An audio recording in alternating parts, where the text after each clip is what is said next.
Welcome back again. We're going to continue our series of the indoor preview. The first video of the year was obviously the women's preview, and this video will do a men's preview. And welcome back. Thanks again for stopping by and listening to me. I'm shaking off the rust after a long off season. So if I make a few errors, I have no problem with you calling them out and letting me know, because I appreciate that. But just bear with me as we embark on what should be a wonderful 2025 season. In this preview, we're going to do the same format as we did with women in our format that I find to work very helpful. And so, those that are new, welcome. This show is broken down into a four-leg format, sort of like a relay. First leg will be the sprints and hurdles, and we'll actually include the hurdles this preview within the sprint section. The second leg will be distance. The third leg today will be jumps, and then the anchor leg will be our throwers and multi event athletes. And so, without further ado, we'll go ahead and get started and take a look at what to expect coming from 2025, which should be a pretty exciting season. Like on the women's side, I do think we're going to have some record breaking, so it should all be wonderful.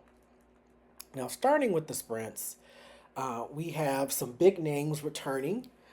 Not a lot of defending champions returning, but that's okay because a lot of the names that are returning, we actually thought last year they were going to be champions. And so, getting started right away, we'll do the 60-meter dash. We have three names that I think are going to be in particular pursuit of the title: Kaylin Walker of Iowa, Travis Williams of USC, and Wanye McCoy of Florida.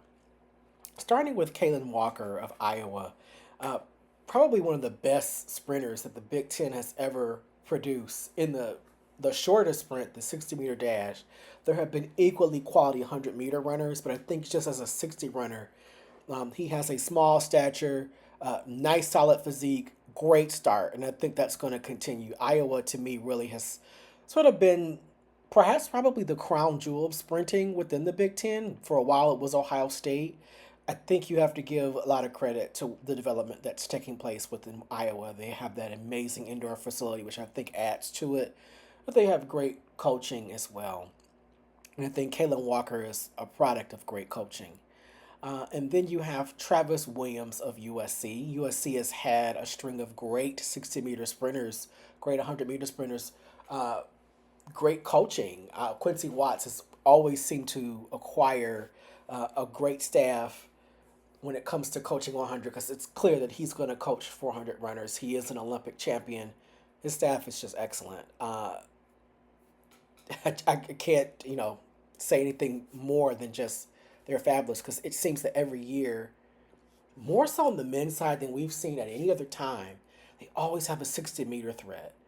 And Travis Williams is that guy. By way of Jamaica, he had a strong indoor season last year, kind of an up and down outdoor season, but he was still really good. He's gonna always be a gamer in the fight, but I thought his indoor season was pretty good, and I think he's gonna have an even better indoor season.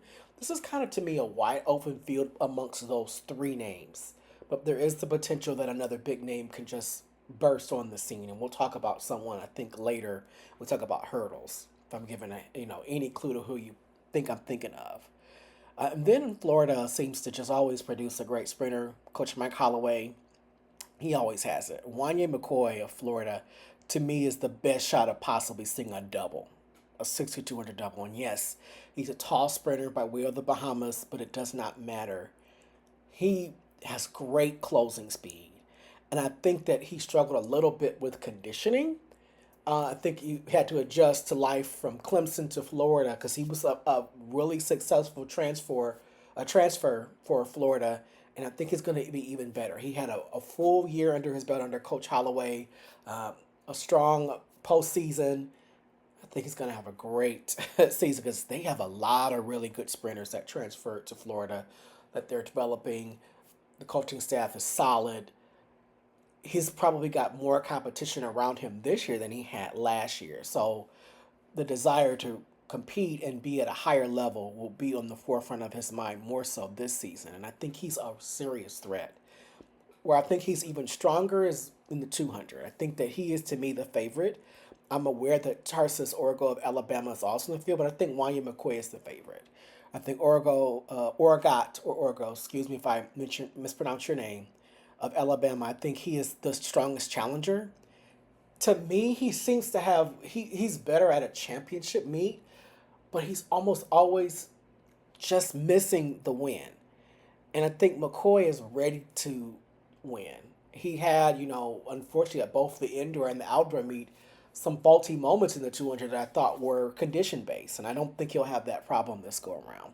But I think Oregon is going to be a strong competitor. But a name that really kind of scares me for both of them is Saminu Abdul Rashid of South Florida. And South Florida has built it's another program in the state of Florida that is just strong in the sprint. You got Florida State, Miami, Florida, Central Florida on the women's side, and then now on the men's side, South Florida. And I think he is really their big linchpin. I got a chance to see him last year at the Penn Relays, and I hope to see him again this year. He's a strong closer, very fit, as you can see in the picture. He's going to be a name, but I do think McCoy is still the guy. In the 400, Samuel Ogazi of Alabama. And I saw a lot of the previews that came out late last year in December. His name was not mentioned a lot. And I'm like, he was the runner up. Out in the outdoor season, he ran a 44.4. He's a very good 400 runner. He ran that as a freshman. Let's remember that. He was a freshman last year and really showed up and showed out. And I think he's going to be in it to win it this season, specifically indoor. Alabama has had a really strong streak of great 400-meter running indoors. I mean, remember last year they had Caleb McRae, and I think he's the guy this year. Giving him a chase is a guy that I saw in person last year at the ACC Championships. That's Judson Lincoln the fourth of Virginia Tech. You can look on this very channel. He is winning the 400 meters at the ACC Championships.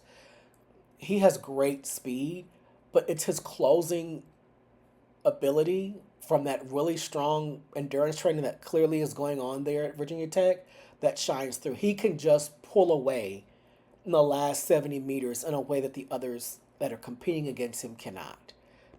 I think him entering his junior year, he entered his freshman year at Virginia Tech with a lot of fanfare, and he had a public celebration that was all over social media that caused him a disqualification.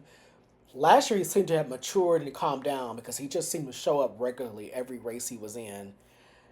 And I think the biggest challenger to both of them will be Ahmad Robinson of Texas A&M, who I also saw in person at the Penn Relays. And I made comments on this channel in a video, post 4x4, that he is, to me, the best anchor in college track and field in the 4x4. I don't think that any of you are going to probably disagree with that because of the video you see on this channel. He literally can get after it. He has several 43 splits on record. And he just seems to close like no one. It's funny, Pat Henry was always known for having a great 4x4, but also being really good at picking great anchors. And Ahmad Robinson is just another example of just one of those really great anchors. And speaking of transfer portal, he was a transfer. Came from Stephen F. Austin to Texas A&M, and that was a phenomenal pickup, not only for them, but for him. He has developed so well, and I think that he's ready to kind of pull it all together. They're going to see each other, mainly Ahmad and Samuel, more than once because they're in the SEC. We're going to get a chance to see them multiple times, but I think all three of them together will be magic. And then we have the hurdles. This is not to me necessarily an open event, although we don't have the defending champion. I do think there is a lot of talent in this field. You have Johnny Brackens of USC, Jacoby Tharp of Auburn, and Malachi Snow of Texas Tech. And that's that name I said who I think is a potential dual threat.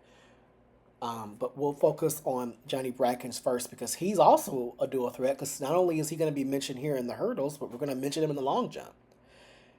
Brackens is one of the great hurdlers that have stayed behind at USC, that didn't follow Coach Hayes to UCLA. My expectation is that he'll still be very competitive, that they'll be able to keep the hurdlers at a high level, specifically him. To me, he's their best threat of winning an individual title outside of Travis Williams. Then you have Tharp, who had an incredible freshman year, who we thought was going to win it, but Darius Luff of Nebraska, and Nebraska's that great technical school, was able to get him in the end. I think Tharp will have a similar indoor season that he had outdoors, where he just was constantly dominating. I don't think he's really going to find major challenge in the SEC. Florida's got a couple of guys. LSU does, but I think he is the guy. He's going to have a comfortable time within the SEC, if you can say that with that type of conference. But I think these three guys are all separate in different conferences, so we won't get to see them compete a whole lot. But I think when we do, it'll be special. And the third guy, Malachi Snow of Texas Tech. This is a very fast sprinter. He's a 10-point sprinter.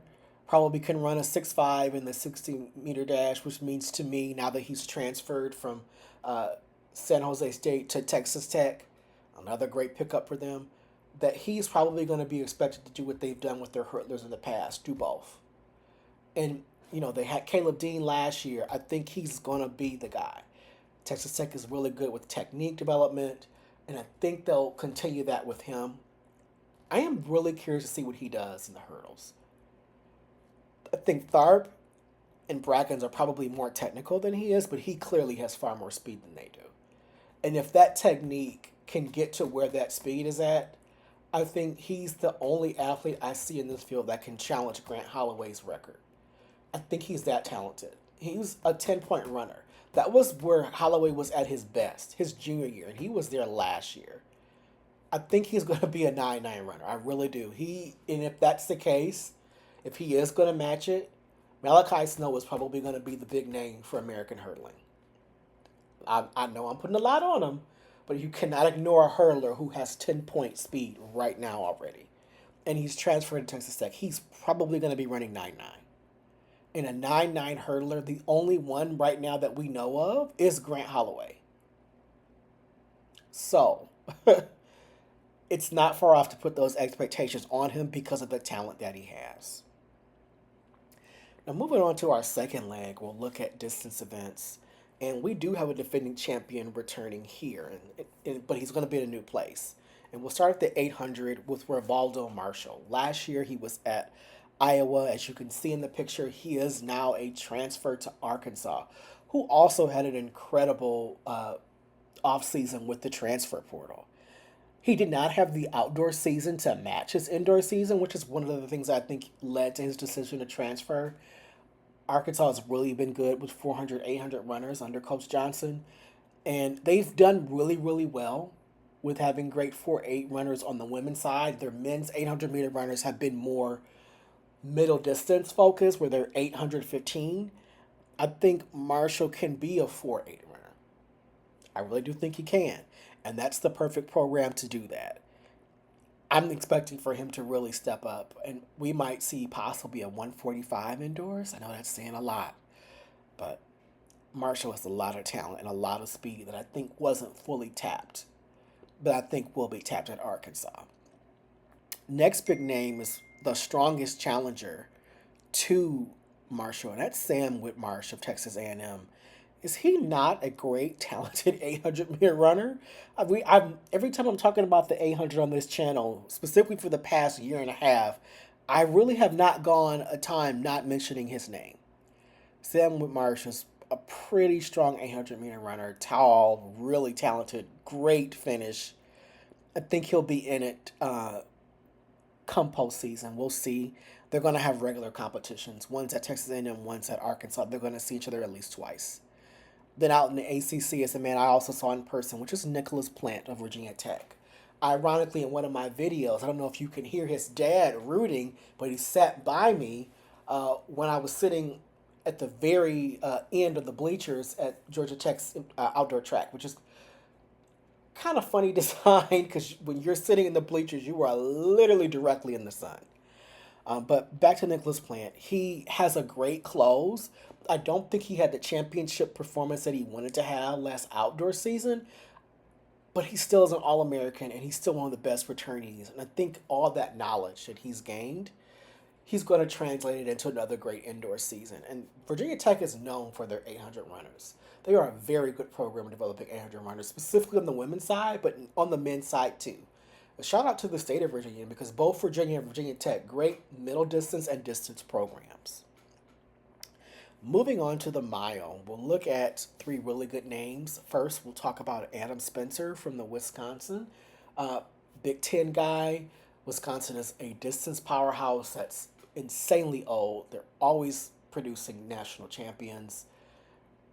Not saying that he's going to be the national champion, but to me right now, he's the favorite.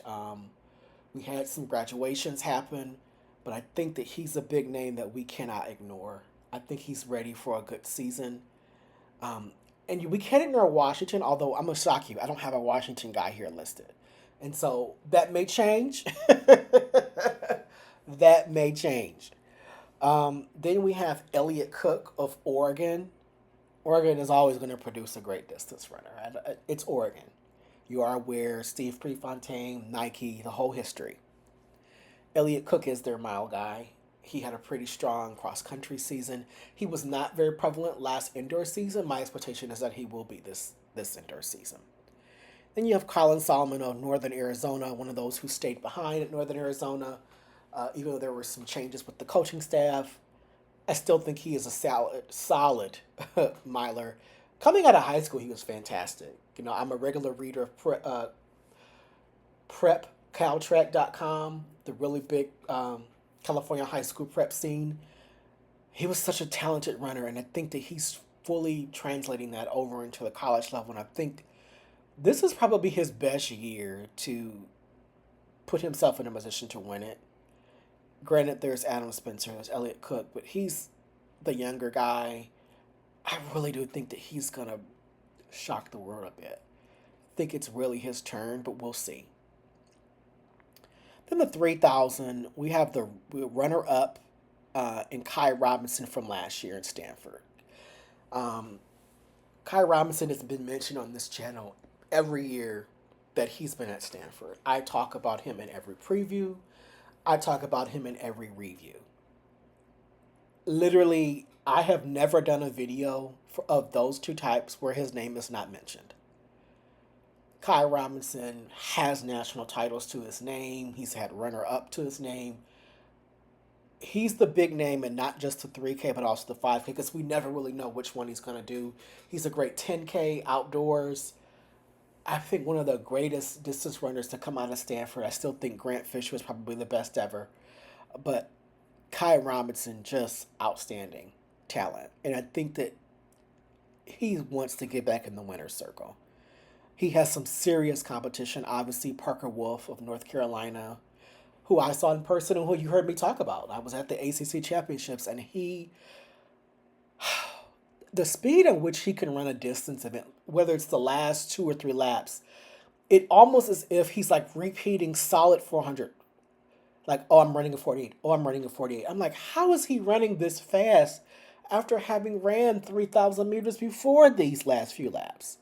He is insanely talented, and he's a threat not only in the 3K, but also in the 5K. And in the 3K, I think the other big threat to these two men is Nathan Mountain of Virginia. He's the steeplechase runner-up for last outdoor season. Virginia is known for producing great distance runners, and he's not the only great one. But he's the one I'm going to mention here. And I think that's because he's going to translate that great steeplechase outdoor season to a great 3K. He may change and do a 5K, that's fine. But I think he can be a real threat in the 3K. I don't think this is a real open race because outside of him, I think the two big names, Kai Robinson and Parker Wolf, are definitely there. One of them probably will win that national title.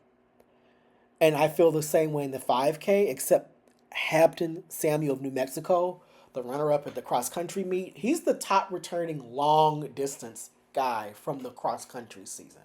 But again, things are different indoors on a track.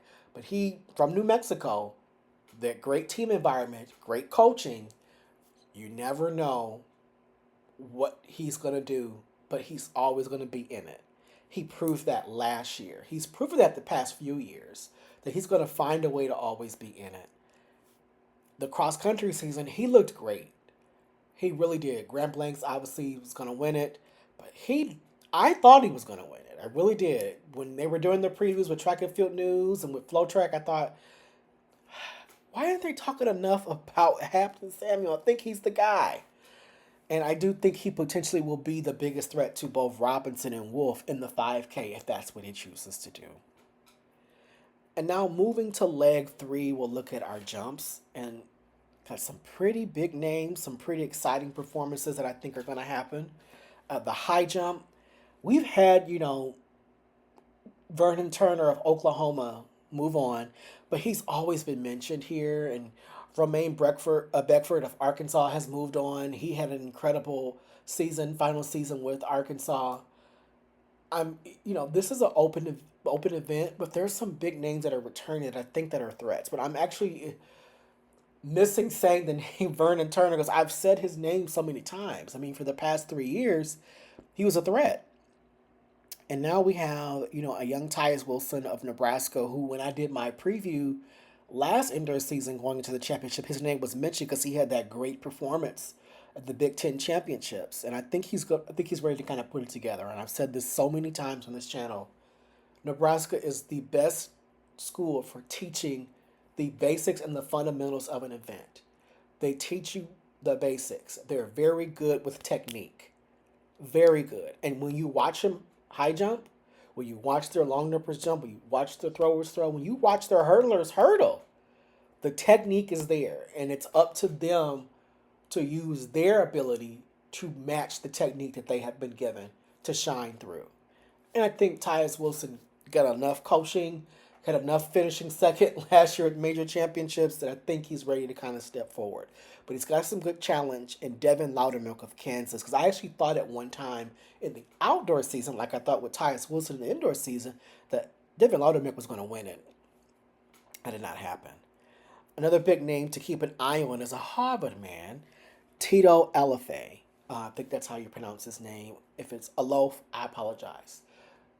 This is another big name that Harvard is producing, because I think they have the potential of two guys winning a national title. We'll talk about one in the throws. But Tito Alof, he's really close to both Wilson and Loudermark based on marks. So this will be a tight high jump competition, I think. I think we'll probably have some stronger marks than we've had in recent memory, because the talent that's coming back as a collective is actually pretty strong. And then there's some pretty good incoming freshmen. So I'm curious to see what we have when it comes to the high jump. Will we see a 7'7" mark? Maybe even a 7'8" at the national championship? It's going to require, I think, a pretty good mark to compete to get the gold. Our next jumping event we're going to take a look at is the pole vault. This is also an event where we have no returning champion, but we have some names here that we've mentioned before. Bradley Jomert is not a name I mentioned before, of Arkansas State. He is the top returnee from last indoor season. And then you have Clayton Sims of Kansas. Kansas has been really good with developing pole vaulters and high jumpers. We know that the previous champion came from Kansas. And is Clayton Sims the next guy? Possibly. And then there's Hunter Garrettson of Akron, who I have mentioned both indoor and outdoor previews last year. And I'm going to mention him again this year, even though in both championship meets, indoor and out, he kind of flamed out. I do think that he has learned a lot. I do think there is something for him to improve. I'm always going to root for a Matt guy, being an Eastern Michigan alum myself, and I want to see him do well. My hope is that he puts things together, because he has, to me, the most talent of the three. Not to knock Sims, not to knock Jomert, but I mean, look at the picture. Hunter Garrettson is a stacked, tall young man. Like, he really should be dominating the pole vault.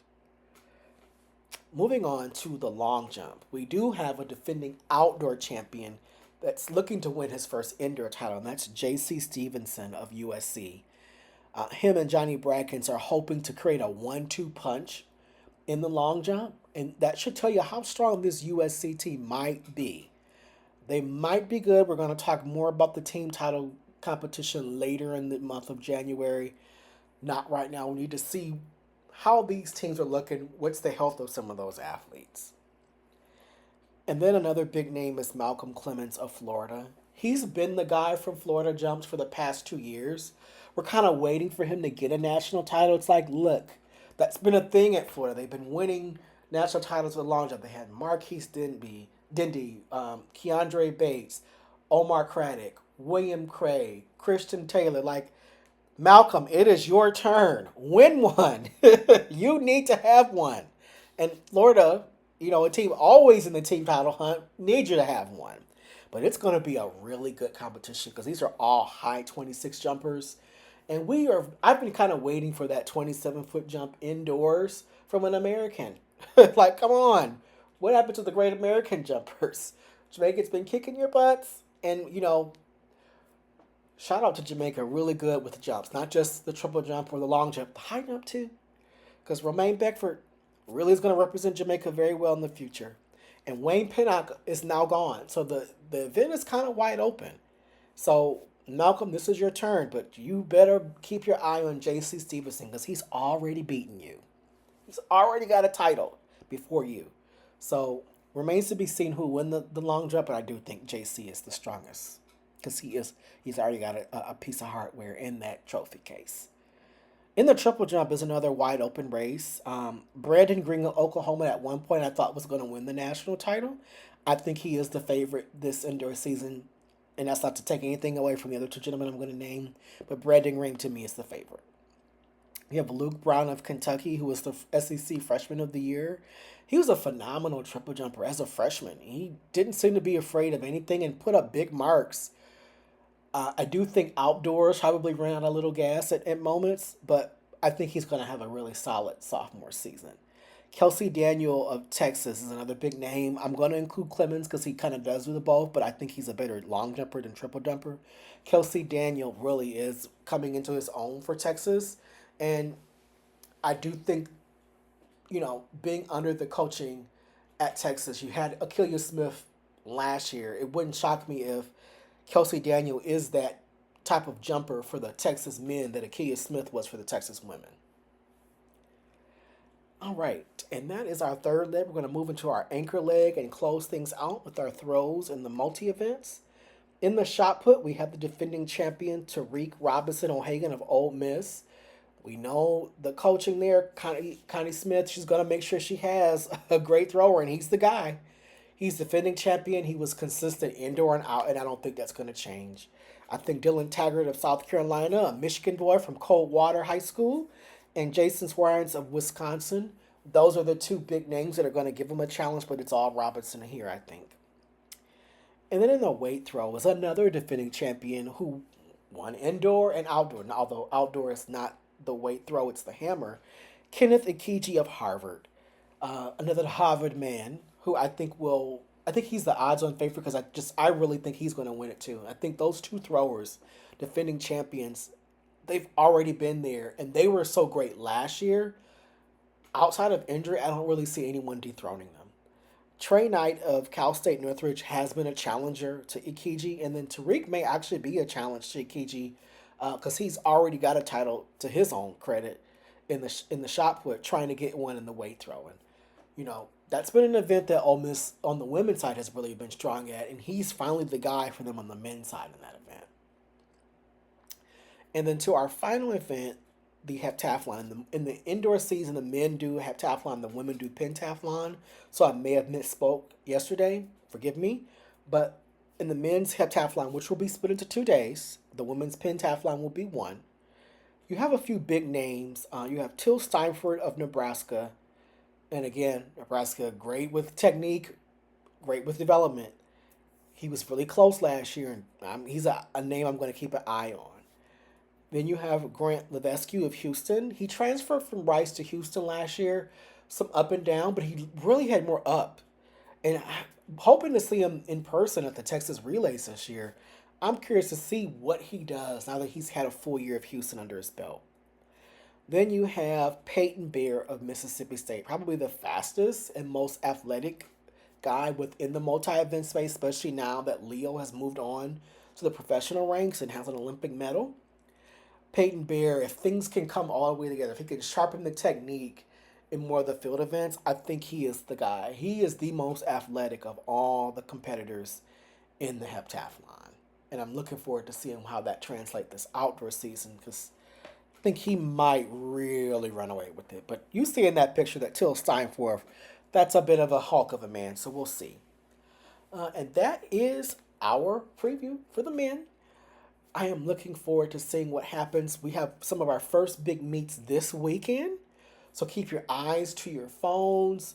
If you have internet access to be able to look at some of the meets, I encourage you to do that. Flow track subscription, I get it. You know, we're tired of subscribing and paying for everything, but if you can, please do so. Our sport is wonderful, and we all need to participate in helping lifting it up. I do my part, you do yours, and make sure you're there to show support to the sport. I look forward to your comments on this video. Thank you for always supporting me. Thank you again for the comments from last video. And I have another video I plan to put out this week. We're going to talk about the transfers and the freshmen and what to expect of them. Because we didn't mention a lot of freshmen in either preview. That's because I want the previews to focus on those who are coming back. But there are some big name freshmen who might scare us with some performances. I mean, we had 2 freshmen win last year, so not going to be a shock if they win this year. Thanks again, guys, for your support as always.